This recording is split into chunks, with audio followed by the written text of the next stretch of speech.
After weeks of destruction and distress, it is clear that there is no military solution to the current conflict in the Middle East.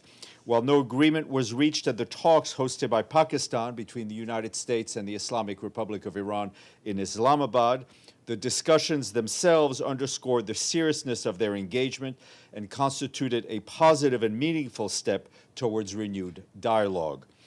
Given the deeply rooted differences, an agreement cannot be reached overnight, and the Secretary General calls on the talks to continue constructively in order for an agreement to be reached. At the same time, the ceasefire must absolutely be respected and all violations must cease. The Secretary General thanks the continued efforts of the mediators, Pakistan, which hosted the talks, as well as Saudi Arabia, Egypt, and Türkiye, and he calls for the international community to continue to support these efforts. The Secretary General stresses that all parties to this conflict must respect freedom of navigation, including in the Strait of Hormuz, in line with international law.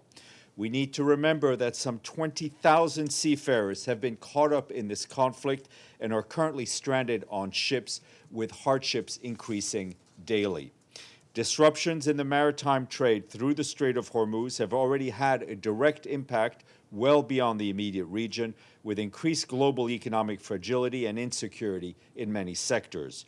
The disruption of fertilizer and related raw material is already having a very negative impact on agriculture, worsening the perspectives of food insecurity.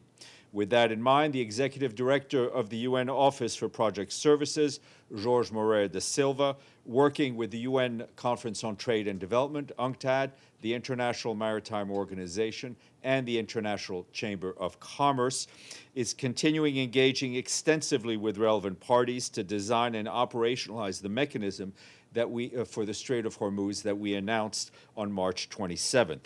For his part, the Secretary General's personal envoy, Jean Arnaud, remains actively engaged in the region, consulting closely with key stakeholders and continuing his outreach in support of a comprehensive and durable agreement.